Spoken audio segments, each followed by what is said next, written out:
questions for oral answer. I call on Government Order of the Day number 1. Social Security, Youth Support and Work Focus Amendment Bill, third reading. The Honourable Paula Bennett. Mr Speaker, doing nothing about benefit dependency is no longer an option. For too long, the system has let thousands of New Zealanders languish on benefit with no hope, no support and no encouragement to live and lead a better life. In fact, the welfare system itself has failed too many New Zealanders. This government will not stand by and let that continue. The bill before the House today continues the significant and comprehensive reforms this government has introduced to modernise the welfare system.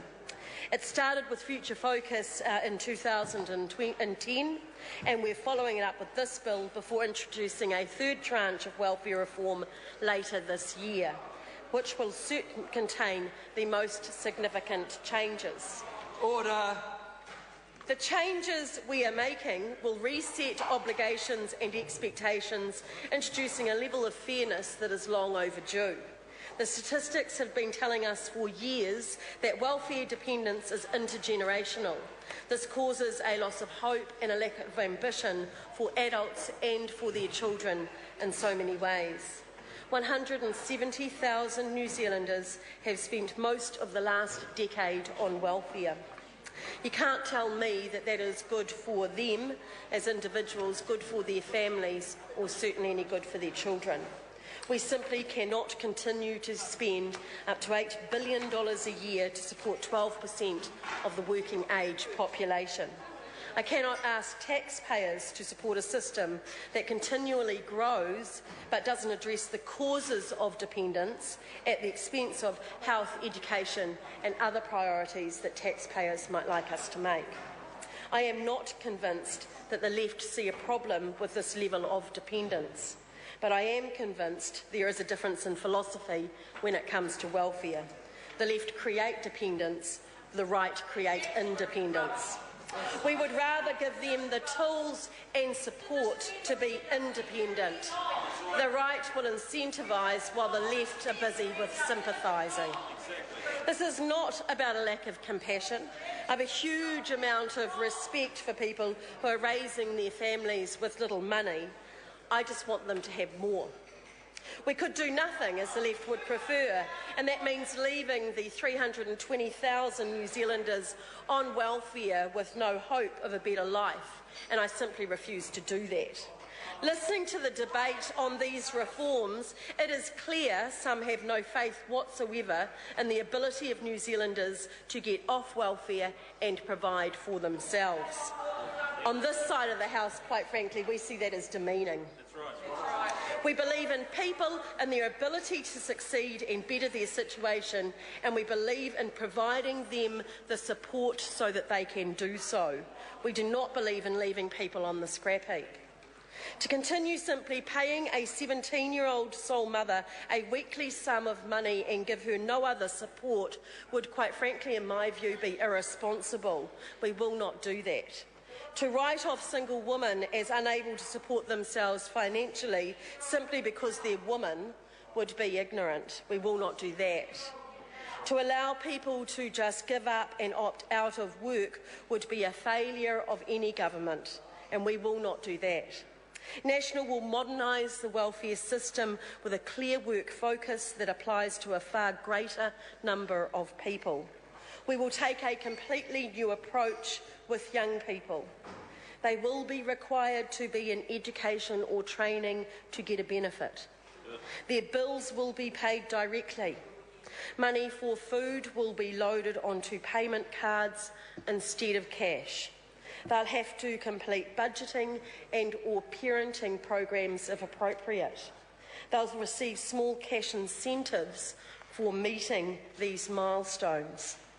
Instead of a solely financial relationship with work and income, teen parents, along with other young people, will have a youth service provider or private worker working alongside of them. That provider will help them navigate issues like accommodation, bills, getting access to education or training, and upskilling. Teen parents will get vital childcare. We are putting in $80 million aside for this, so there is no barrier to getting the educational training that they need.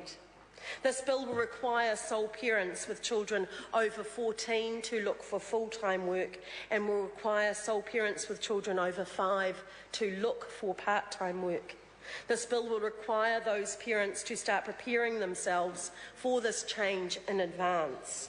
This bill removes the sexist and discriminatory policy that has seen the woman alone and widows benefits exist well beyond a time when they were necessary. These benefits effectively said that a woman couldn't fend for herself without a man, and I think that's just archaic. We are modernising welfare. We are providing more support and we'll be expecting something back. Mr Speaker, we have changed the commencement date of 30 July 2012 for the youth package changes to the 20th of August 2012. Changes to the Widows Benefit, Woman Alone and DPB come into effect in October of this year. As I have mentioned, the bill introduces a new system of support, obligations and financial assistance for young people and teen parents. The aim of this is to balance support and obligations in a way that will improve social outcomes for young people. This is new, a different approach to a long-standing problem. Never before has anyone looked at the benefit pipeline and put such a huge investment into those very young people that are likely to go on to benefit. Currently, there are around 3,000 16 and 17-year-olds and 16 to 18-year-old parents on a benefit, and around 14,000 young people aged 16 to 17 years who are considered NEET, not in education, employment or training. We are determined to stop the track onto benefit. The changes in this bill will reduce the risk of long-term benefit dependency for teenagers and ensure they have better outcomes and opportunities.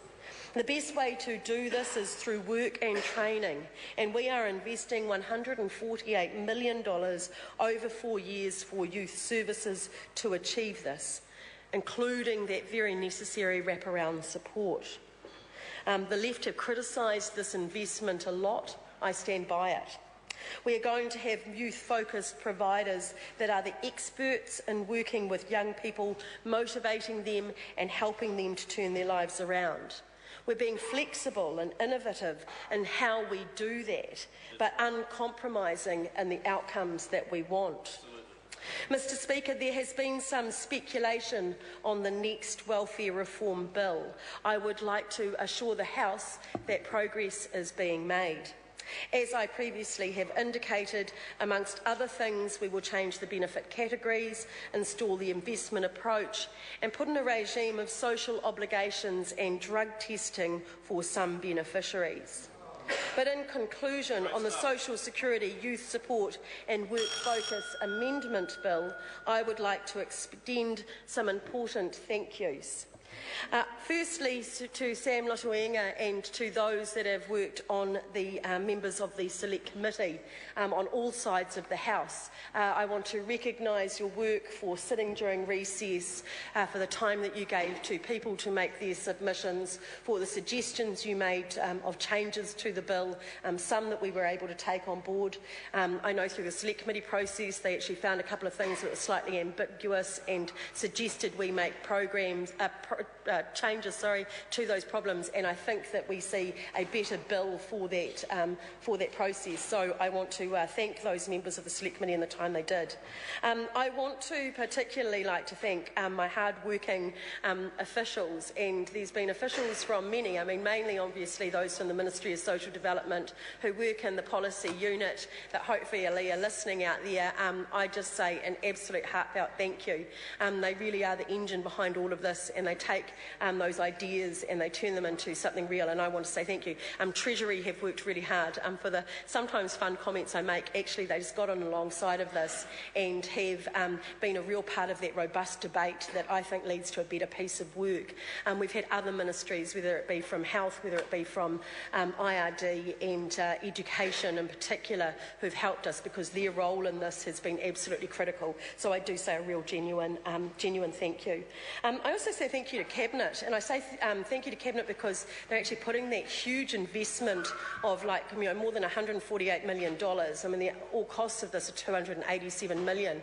They don't do it lightly. So, I really had to go to them and prove a really strong case on why this was going to make a fundamental difference to these young people, and it did. Mr. Speaker, change is on the way. I think this is a big part of that brighter future for New Zealand, and I would like to commend this bill to the House. The question is that the motion be agreed to. Speaker. I call the honourable member Jacinda Ardern. Thank you, Mr.